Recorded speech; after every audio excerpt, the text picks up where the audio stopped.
Welcome, YouTubers, and thank you for making me the 1,000 subscriber club. We're here for drawers, nothing but drawers. If you don't know how to install these and make them working properly, you're dead in the water. The days of digging around in a cabinet with the miner's hat looking for your stuff are over. Liberate your cabinets, learn how to properly install drawers, and watch this video. And now, this is probably the most critical thing that you see there. See on the top and bottom, I have a spacer. That spacer will decide where my slides go.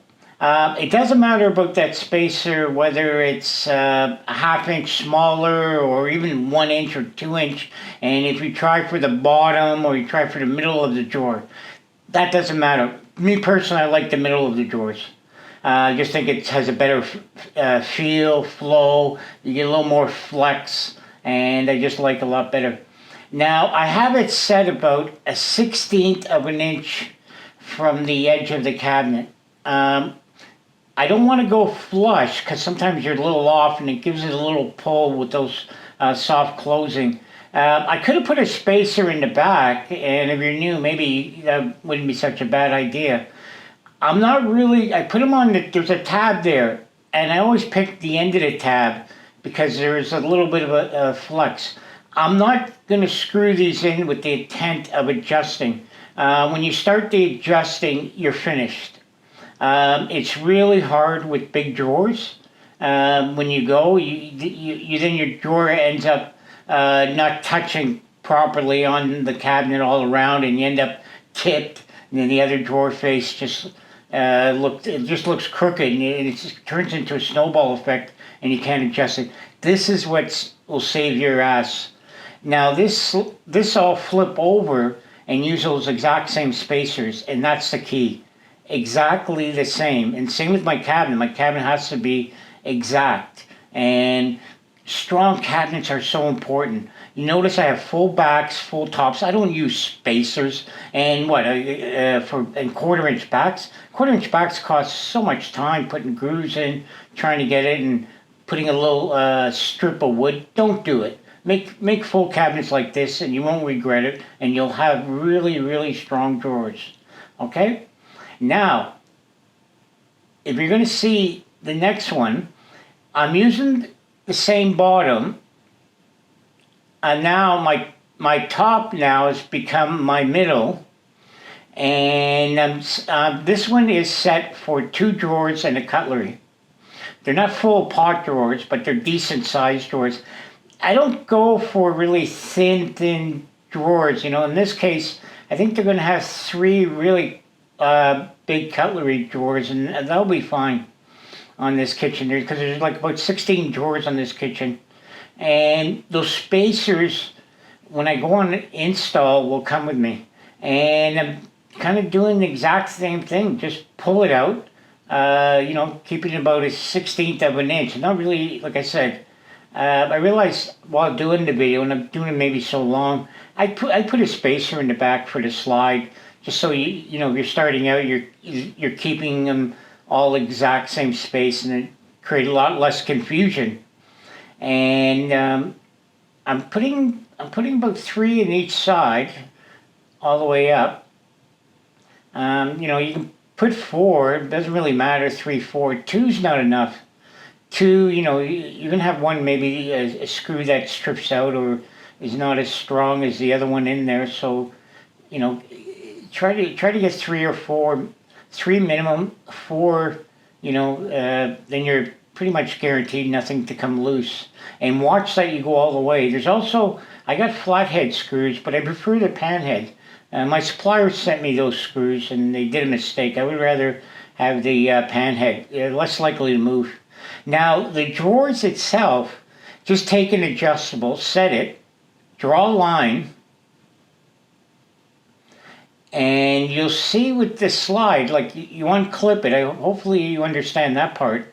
But there's a little clip there. You pull out that slide and line it up with that line. Like you'll see, it'll go in the middle of the line with the holes there, and it's pretty easy to find. This I'm keeping flush with the drawer.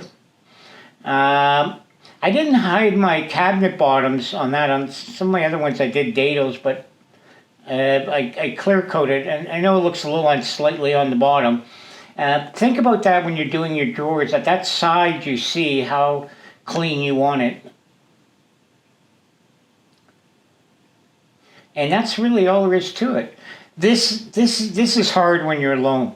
So start one side, make sure you're in. You can kind of look over and see, but it's hard to see the other side. So stop, go to the other side. Now make sure it's in. Make sure it's in that track. Go gentle. Don't try and slam it. And you'll know when you have it in right. If you have it wrong and you're forcing it, you can bend the track and cause all kinds of grief.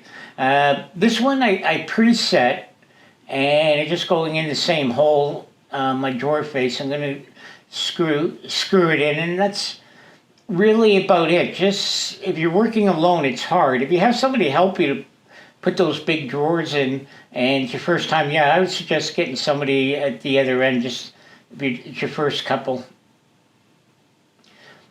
and they work great. They soft close once you have them in. There's nothing like them. Now, to get the drawers installed, this pre-drill and go straight. I'm using drywall screws. I like them because there's threads all the way to the top and less likely to split and spin out, especially on solid wood. So I put the screws almost all the way through. I'm only using 1¼ inch long screws, and I just kind of line it up there. And I'm going to pull it back. What I'm trying to do is I want it on the bottom right there. I want to flush with the cabinet on the bottom. And what I'm also looking for, I'm going to slow this down. Let's do this in real time. And that I'm after 3/32 of a gap. That's my sweet spot where I try to get. But in doing that, a lot of times, that's all solid wood edging. If you saw how we also have a video on how we made those doors and the cabinets, everything, we show how we make it, and we're not holding anything back. Now, I'm trying to get that sweet spot, and sometimes when you sand, you end up a little crooked, and that's just the reality of working with wood.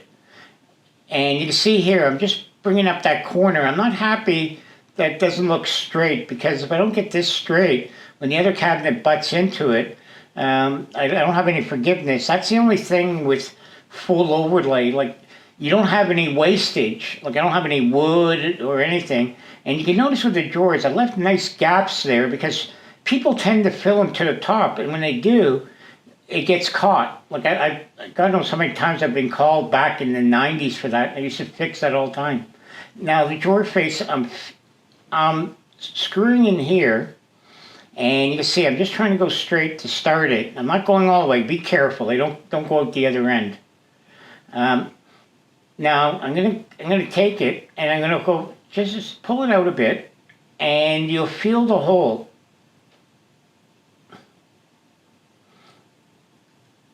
I kind of feel it there, and then I feel it there. I'm just gonna gently clamp it with my hand. Get the drill. Go nice and easy on this part. You don't want the drill to take off for you. Yes, I'm using my pneumatic. I love pneumatic. The thing I can adjust hinges with it. But if you're not familiar with it, watch it. If it takes off on you, if it goes through, then that's a disaster. Especially with a finish like that. And I'm just taking a look and see if I'm happy. And I got a little bit of flex, and that's really all there is to it. I'll put 2 more screws here. Now here for the top one, I'm putting a spacer, and this part's critical. You got to leave a gap on top, for your countertop. You don't want to get hung up, so don't try and thinking you'll go flush with the top, or you're going to be for rude awakening. In this case, we're going to have a concrete countertop. And I'm just looking there, and there again, because I brought up the right side, and I have my gap there, you can't adjust it. And they do an exact same thing. So I pound it there, and that'll give me two little holes. And I'm going to pre-drill, try to keep the drill straight. I might have went on a little bit of an angle there. Sometimes you're up close, the drill kind of slips a bit. And there again, get one side, get the other side. This is so critical. I mean, I'm showing it twice because it's so hard when you get this crooked. You're in for a world of hurt. I'm pretty good with this. I'm pretty confident. I'm going to put two. I might have to adjust on site, and that should be it. Finished all my slides, and I just wanted to stand in front of you because I'm getting this ready for delivery, hopefully soon, and the house is ready. Once you get the hang of it, you can do it with your eyes closed, one hand behind your back. You saw with the jig, we could just whip through it. That's why I never really invested in any. I didn't invest the time on the CNC. They used to have a young guy, he was faster than any CNC, just popping those in. So what I'm trying to say is, if you want to get to the next level, do this. And I'm going to show, I'm so proud of my drawers. I love my big drawers. You can see, you can do this all day long. They have that nice feel. Once they get installed, they're going to be a lot easier. And the doors are right here. And you can see how our brain's programmed. We got these big pot drawers here. So these are like, kick-ass drawers. And I forget what this kitchen had. It has like 16 drawers, but I don't have small drawers. You notice they're all big. And over here, then that's the doors. Now I got everything all set, and I know that when I go to the house, everything's going to fit. So thank you. Maybe I went a little too deep on it, but I just wanted to show, not just installing it, what your end game is. Because you want to make great cabinets, you need to be able to install these drawer slides, because your cabinets ain't going to be worth a damn. I don't do doors anymore down below. Everything's always drawers. I don't want people bending in some cabinet and putting a miner's light on and looking down and trying to find your stuff. No, like this is, when you have your bottom one like this, I mean, how easy is, it's not rocket science. So it's so important. Think about your design, and thank you. Please subscribe. We passed the 1,000 mark. That was pretty cool. It took me almost 100 videos to do it. I didn't buy my way doing it. It was all your support, and it's very hard, and I'm on a new level. There might be advertising on there, not because of me, because of YouTube. So they're allowing me to pick out stuff. I won't have gambling site, alcohol, or anything like that. So I'm very adamant. And thank you. We have videos on all of the cabinet construction, how we came up with it, even how we made the doors, solid wood edging. So subscribe. Thank you for watching. Bye.